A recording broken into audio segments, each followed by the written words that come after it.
Keledoş. Van'ın meşhur yemeği keledoş var ya.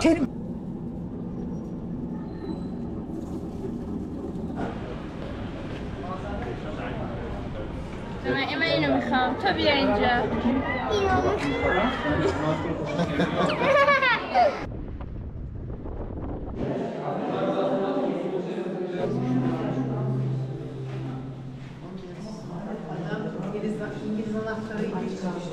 Oldu. Gerçekten hayatımda ilk defa gördüğüm o çeşidi ilginç geldi. Selamlar teyzeciğim, nasılsın? İyiyim, sağ ol. Sen nasılsın kızım, iyi misin? İyiyim teyzeciğim. Vallahi geldik burayı çekelim, gösterelim dostlarımıza, arkadaşlarımıza. Güzel Van'ı, güzel yemeklerini, yöresel yiyeceklerini tanıtalım istiyoruz. Van'ın insanları hepsi dürüsttür. Çok iyidir. İyidirler. Evet. Çok şükür. çok. Karşımızda hep iyi insanlar çıktı teyzeciğim. O yüzden biliyoruz, anladık.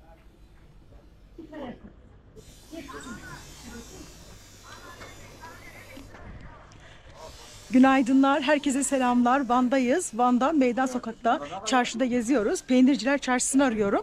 Gidip bakalım Van'ın özel, önemli böyle peynirlerinde. Buranın biliyorsunuz otlu peynirleri çok meşhur. Biz de gidip onları yerinde görmek istedik. Yavaş yavaş çarşıda ilerliyoruz. Dün akşam geldik Van'a, dinlendik. Biraz da böyle hasta oldum, boğazım falan çok yandı. Van Batman'a göre, Mardin'e göre bayağı bir sertti havası. Sanırım terledik, soğuduk falan, şifayı kaptık ama dinlenince bugün biraz daha iyiyim çok şükür. Dualarınızı eksik etmeyin benden. Ama hastalanmayayım, çok korkarım buralarda hasta olursam. Yavaş yavaş çarşıda gezmeye başlıyoruz. Size buranın güzel peynirlerini de göstermeyi düşünüyorum. Çok merak ettiniz, sordunuz. Instagram'dan yazdınız, otlu peynirlerin nedir, fiyatlarını falan bize söyler misin diye. Ben de şimdi onları bulup size göstermeyi planlıyorum. Yavaş yavaş çarşıda geziyoruz. Selamlar.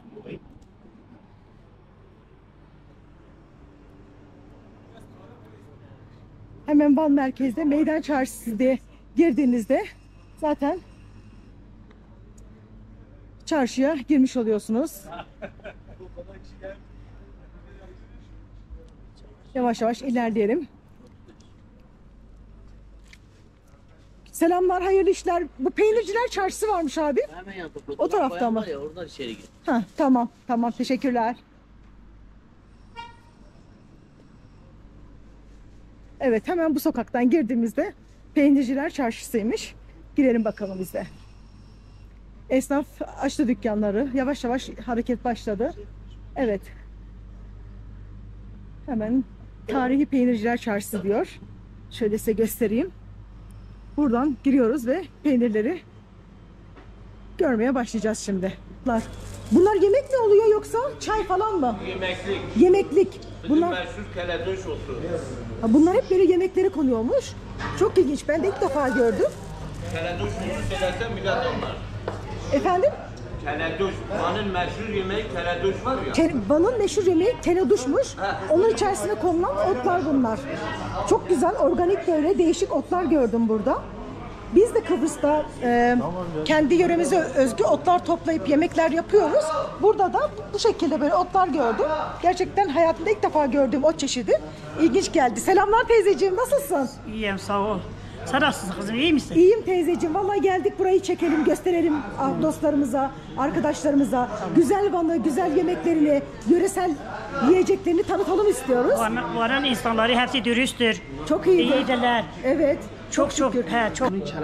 Bakın bana ait çok güzel böyle kurut adında böyle cacığın kurutulmuş hali, yani cacık yapılıyor bununla. Bunu böyle eritiyorlarmış suda. O şekilde kullanıyorlar. İlk defa gördüm. Dokunabilir miyim? Alabilir miyim? Bakın şöyle içinde göstereyim. Bildiğiniz böyle cacığın kurutulmuş hali, kurut. Yani peynir. Burada Van'da doğal olarak böyle dağlarda koyunlar böyle yağlı güzel böyle peynirler ve yoğurt gibi ürünler çok yetiştiği için buradaki insanlar da bununla ilgili birçok süt ve süt ürünleriyle ilgili yöresel yiyecekler yapmayı öğrenmişler. Ben de ilk defa bu kurutu burada gördüm. Gerçekten çok ilginç. Süzme peynirleri, yoğurtları, yani çökelekleri, değişik lor çeşitleri ve özellikle bana gelirseniz böyle ballar, buranın gerçekten en önemli yiyeceklerinden.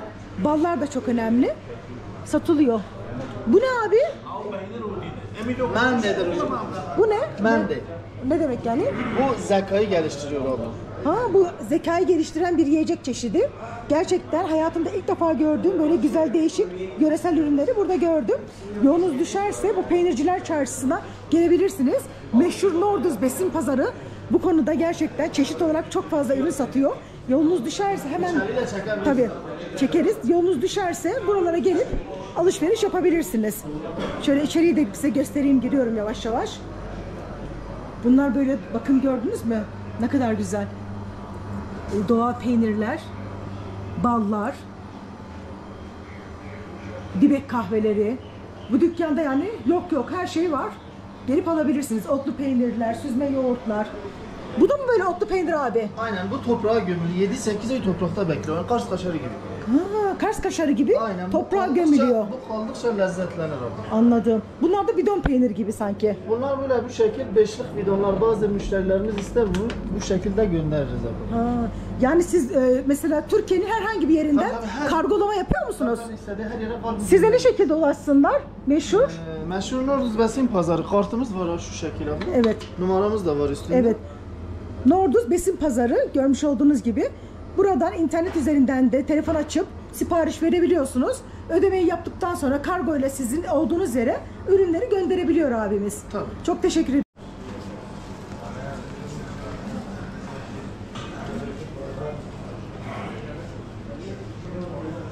Abi bize 3 tane çay göndersen. Bir tanesi açık olsun.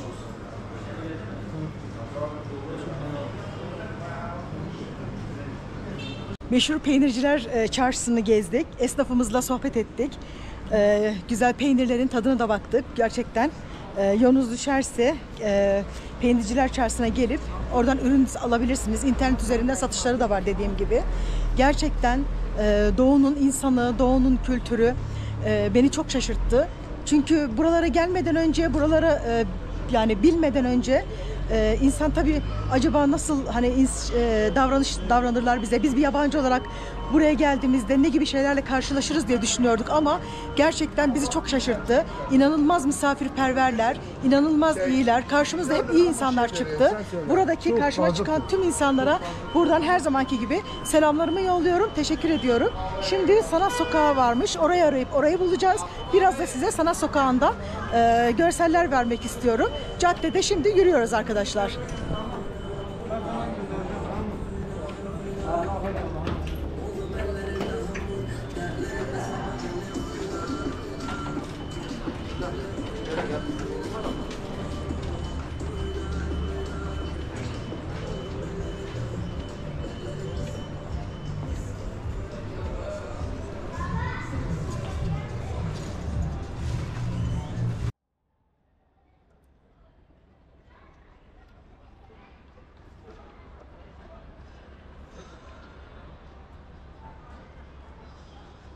Van'da harika bir meydanda görmüş olduğunuz gibi müzik kutuları sanat galerisi diye bir galerinin önündeyiz ve tabii ki olmazsa olmazı el emeğiyle yapılmış birçok ürün burada yerlerini almış.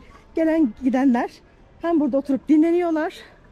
Bakar mısınız müzik notalarından oturma yerleri yapmışlar. Birçok sanat ürünlerinin sergilendiği yer gerçekten çok hoşuma gitti. Çok güzel. Yolunuz düşerse buraya gelin. Hemen merkezde. Size göstereyim yeri de.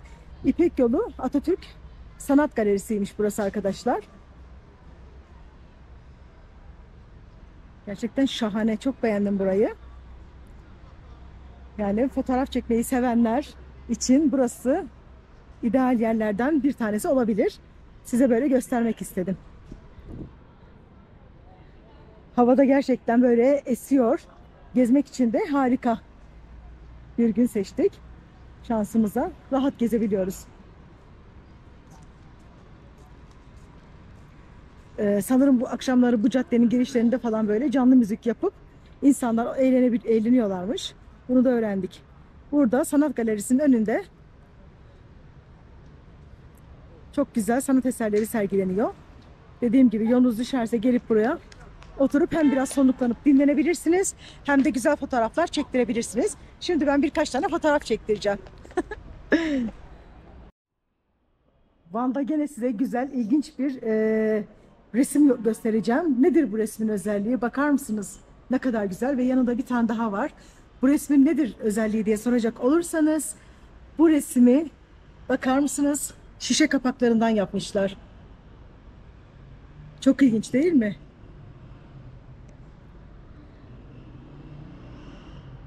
Su şişesi, küçük bildiğiniz o kapaklardan, atık iplerden, geri dönüşümden yapılmış harika bir sanat çıkmış ortaya. Yani bu beni çok şaşırttı. Bunu duymuştum. Ben de gelip böyle görmek istedim. Gerçekten çok güzel. Hemen Ziraat Bankası'nın yanından içeri girip buraya gelebilirsiniz. Bunlar da böyle plastik şişeleri kesip saçlarını yapmışlar. Çok hoşuma gitti. Yakından da görünce mutlu oldum. Size de tabii göstermek istedim. Hep böyle çeşit çeşit, değişik değişik kapaklardan harika bir eser çıkmış ortaya. Burada böyle grafitiler var gene.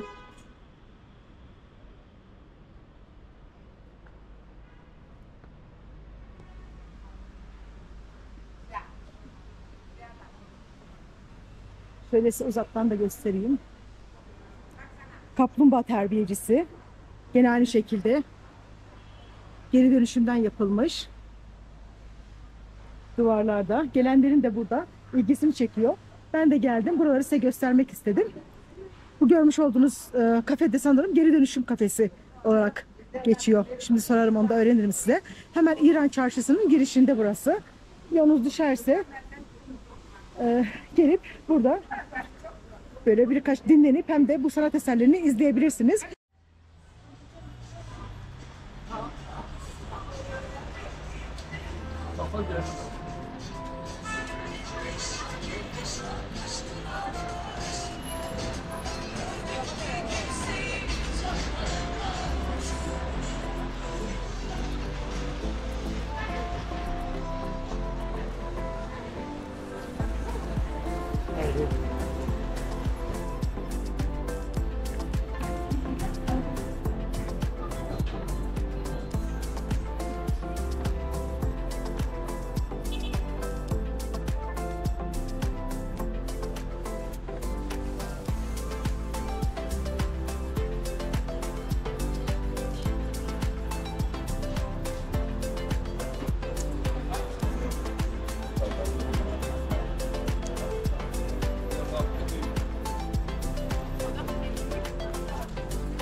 Van'da meşhur Şemsiye Sokak'ta yürümeye başlıyoruz. Gördüğünüz gibi gerçekten cadde çok güzel. Şemsiyelerle süslenmiş. İnsanlar gelip hem fotoğraf çektirip hem de yan yana dizilmiş olan kafelerde bir şeyler yiyip içebiliyorlar. Şöyle hatta fotoğraf çektirenlerin yanından şimdi geçiyoruz. Yolunuz düşerse Şemsiye Sokağa gelip burada biraz böyle keyif yapabilirsiniz. Yan yana görmüş olduğunuz gibi kafeler var ve üstümüzde de böyle şemsiyeler, rengarenk. Gerçekten renkli bir cadde. Bana gelip de burayı görmeden gitmek olmazdı. Biz de gelip burayı gördük. En azından biraz sonra fotoğraflar da çektirmeye başlarız. Aynı zamanda burada şey de çok dikkatimi çekti. Sabahın erken saatlerinde inanılmaz bir yoğunluk vardı çarşıda. Ve en önemlisi de yani yerel halktan daha çok alışveriş yapan gruplar şeklinde gelen insanlar hep böyle İran'dan gelmeydiler. Yakın biliyorsunuz sınır buraya. Acayip yani istila etmişler burayı. Felaket bir İran'dan gelen vatandaş var burada. Hem alışveriş yapıp hem de geziyorlar. Tabii burada esnafa kolaylık oluyor. Allah bol kazanç versin onlara. Bu şekilde bir bilgi vermek istedim size de. Van Kalesi'ne gelmiştik. Buraya gelmişken de Van Kedi Evi vardı. Van kedilerini ziyaret etmek istedik. Hem de size göstermek istedim. Biliyorsunuz Van'da bu kediler çok meşhur. Bir gözü mavi, bir gözü yeşil. Bembeyaz pamuk gibi. Ben de çok merak ediyorum. Gidip görelim, size de göstereyim. Şimdi yavaş yavaş içeriye doğru giriyoruz.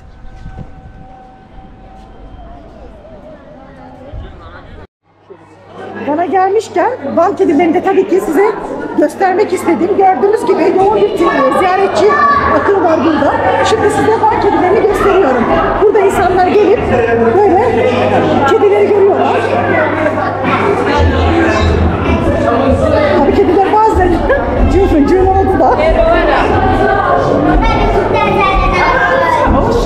Kavga eden bir kedi.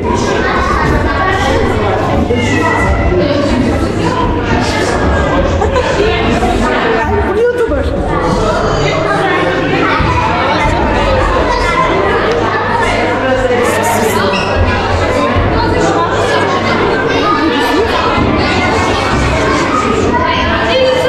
Yani kediler gördüğünüz gibi.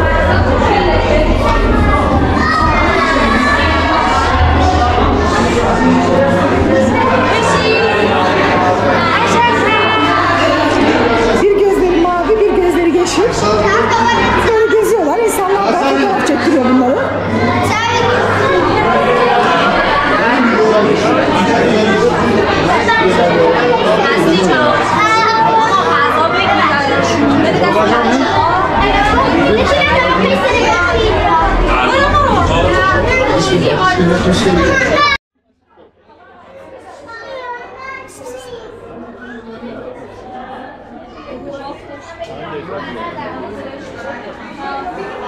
Çocuklar böyle geziyorlar. İnsanlar da fotoğrafları çekiyor.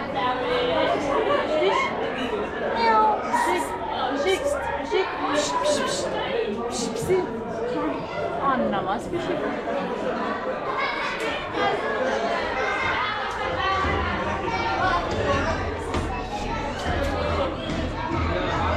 Bembeyazlar. Bir gözleri yeşil, bir gözleri mavi. İçi kurumadı. Oraya bakalım. Baksana.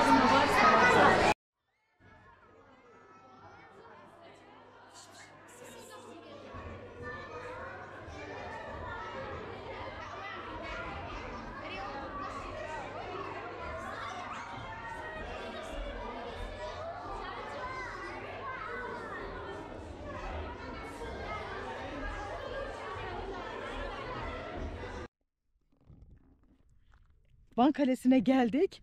Önce gittik diğer tarafa. Bir bakalım dedik. Giriş oradan dediler. Bayağı bir yol yürüdük. Kapı zincirli kapalı. Meğer bakım varmış kalede. Bugün de kapalıymış. Müze de kapalı şansımıza. Olmadı yani işimiz. Kalenin içerisine giremedik ama gelmişken en azından dışından şöyle bir görelim istedim. Yavaş yavaş böyle kalenin dış çevresinde yürüyoruz. Gördüğünüz gibi hemen burada kalenin bayrağı da dalgalanıyor. Kalenin burası bahçesi yani aşağısı. Biz buradan böyle çevresini yürüyüp geldik de geldik. Böyle bir görelim istedik. Bakın surları. Daha önce Van'da yani yaşam bu kalenin içerisindeymiş. Tabii yıllar sonra dışarıya doğru çıkıldı. İlk yaşam, Van'ın ilk yerleşim yeri kalenin içerisi. Size de burayı böyle göstermeyi geldim göstermeyi istedim tabii ki.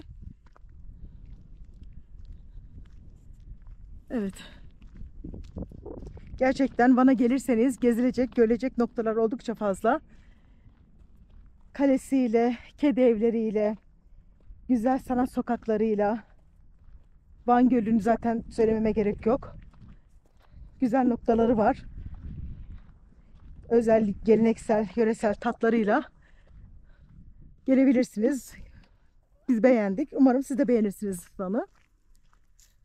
Gelemeyenler de ya da gelmeyi düşünmeyenler de ama merak edenler YouTube kanalım Işıl ve Rotası'nı abone olup izleyebilirler. Sabahleyin hava gayet böyle serindi ama öğlene doğru sıcak oldu. Gene kaldık nefes nefese.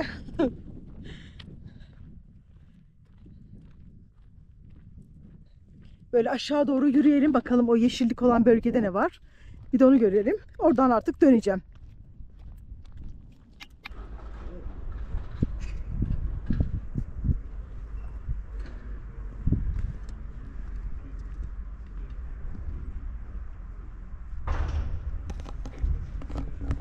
Çarşıda gezerken tren sesleri duydum. Böyle geliyor, tıngır tıngır tıngır gidip geliyorlar. Çok merak ettim ve trenin sesini takip ettik. Van Garı'nı buldum burayı. Fakat burası yolcu alıp götürülen bir tren değilmiş. Yük için gelip gidiyor trenler. Tabii günde sanırım öyle bir tane ya da işte 2 tane olabiliyor. Yakalayamadım. Biz gelene kadar gitti tren. Ama olsun, geldik. Bir de burayı göstermek istedim. Ben çocukken trenlerle çok yolculuk yaptım. O yüzden bu tren olayını benim için çok özel bir yeri var. Geldim, gördüm. Şimdi de çocuklar gibi çok mutluyum. Size böyle göstermek istedim.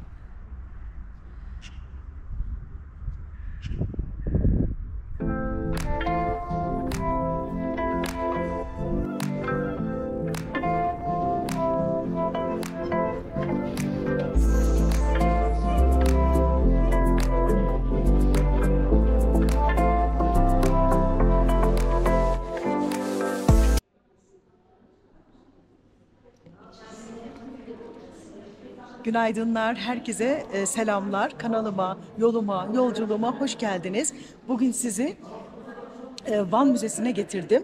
Van'dan ayrılırken burayı görmeden gitmek eksik kalırdı diye düşündüm. Van'ın tarihini, geçmişini daha iyi anlayabilmek için bu müzeyi gezmenin çok iyi olacağını düşündüm. Müzeyi sevenler, müze gezmeyi sevenler benimle birlikte yolculuğa çıksınlar. Biraz sonra içeriği de çekip sizinle göstereceğim. Ben de çok heyecanlıyım. Dünyanın en eski yerleşim yerlerinden olan Van'ın köklü bir geçmişi ve tarihi var. Urartulara da aynı zamanda başkentlik yapmış. Biz de şimdi burayı gezip buranın keyfini çıkaracağız. Bakalım hangi tarihi eserleri göreceğiz, nasıl bir yaşam var Van'da geçmişte. Bu kültürü, bu gelenekleri öğrenip sizinle birlikte size aktarmayı düşünüyorum. Şimdi yavaş yavaş içeri gireceğiz. Bayağı da bir yoğun ziyaretçi akını var buraya. Biz de artık girmeye çalışacağız.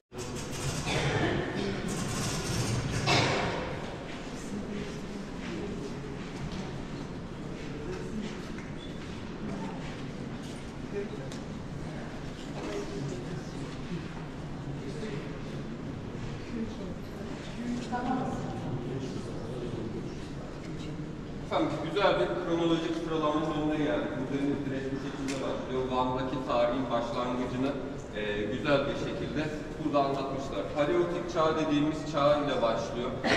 Milattan önce 11.500'e kadar dayanan bir tarihten bahsediyoruz. Milattan önce 11.500'de insanlar ne yapıyor? Niye buna başlardı? O döneme baktığımızda şimdi insanla kılık güç ama altında topluyoruz. Birinci ilk ırk olarak karşı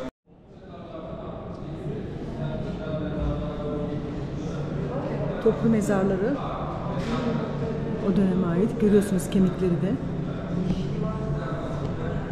Erken demir çağına ait toplu mezarlar. O kapıdan girip toplu olarak insanlar bu şekilde buraya gömülüyormuş o dönemde.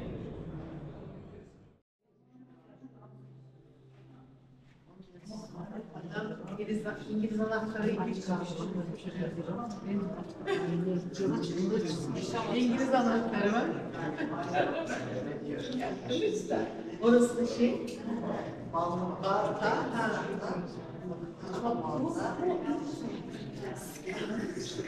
O döneme ait mezar taşları. Bakın, anneymiş bu da, bebeğiyle gömülmüş.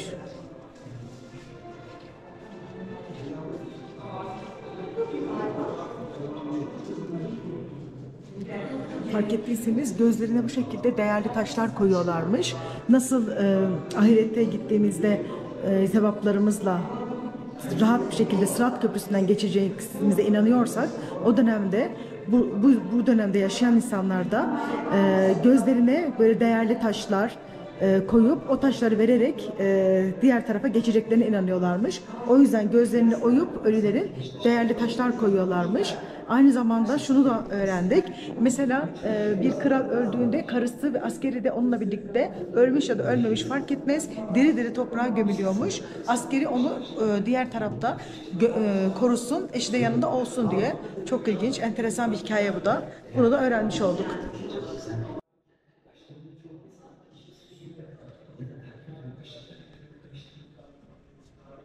Bazen hazırlıkla belirtilmiş olanlarla fırsatlarını görüyor. Bu görmüş olduklarınız hepsi O döneme ait mezar taşları.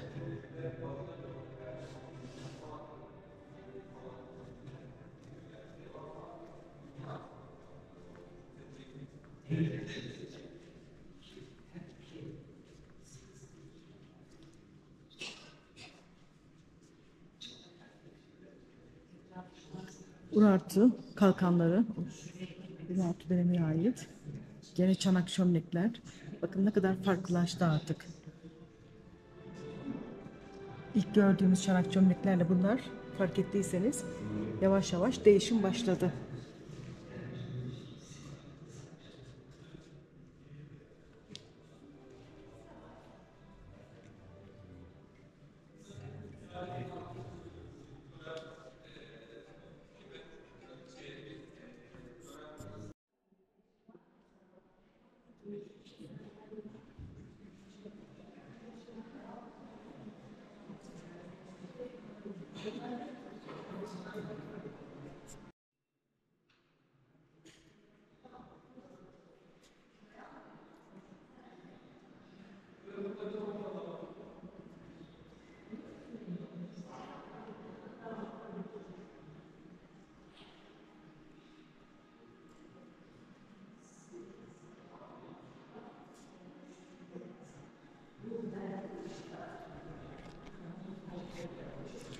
Nasıl, şu ana kadar izlediniz mi? Gerçekten çok etkileyici bir müze. O döneme ait bütün yaşamları öğrendik. Yavaş yavaş devam ediyoruz gene. Topraktan aldığını toprağa veren Urartular, görmüş olduğunuz gibi bütün ürettiklerini gene toprağa gömerek saklamayı öğrenmişler. Müze gezimiz devam ediyor.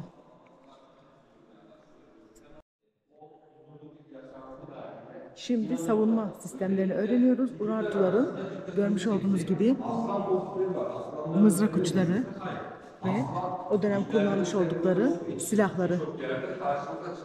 Biraz daha da savunma baş gibi kullandığı bilik hayvanı olarak içerisinde şöyle bir heykeller göreceğiz. Kafa aslan, ön pençeler, aslan, arka toynaklar, boğa toynak, yine boğa kuyruğu var, gövde boğa, kuyrukta at kuyruğu şeklinde. Yani birkaç tane güçlü hayvan. Savaş arabaları, piyadeler. Böyle bir güçlü hayvan ancak hayvan böyle bir güçler yapmışlar. Ben devam edeceğim. Sona doğru yaklaşıyoruz. Gördüğünüz gibi.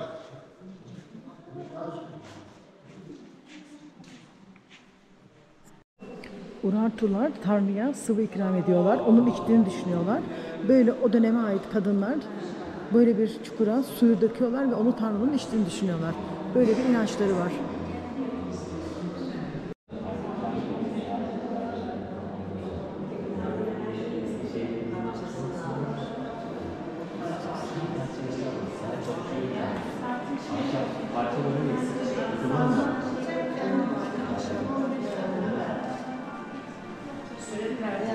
Haber vereyim dedim.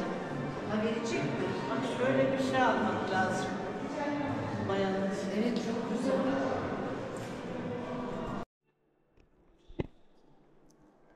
Evet arkadaşlar, Van Müzesi'ni bayağı da büyük, bayağı da böyle geniş bir yere yayılmış. Birçok medeniyet burada yaşadığı için bütün onlarla ilgili eserleri gördük burada. Şansıma burada bir grup da vardı. Rehber eşliğinde buraya gezdim. Çok güzel bilgiler de öğrendim. Açıklamalarda yazacağım size. Takipte kalın. Devam ediyoruz geziye.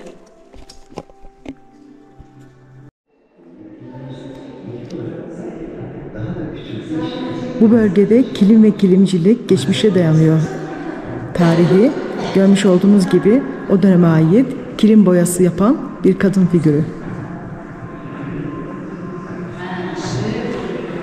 Hatırlarsanız Mardin'de de gördük ve buradaki Van çarşılarında da gördük. Hem kilimlerini ve hem bunlardan yapılmış, kilimlerden yapılmış çantaları müze içerisinde de tabii ki sergilenmiş.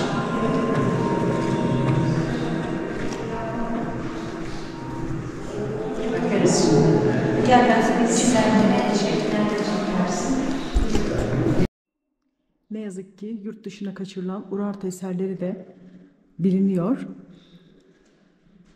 Burada da onları göstermişler müzenin çıkışında.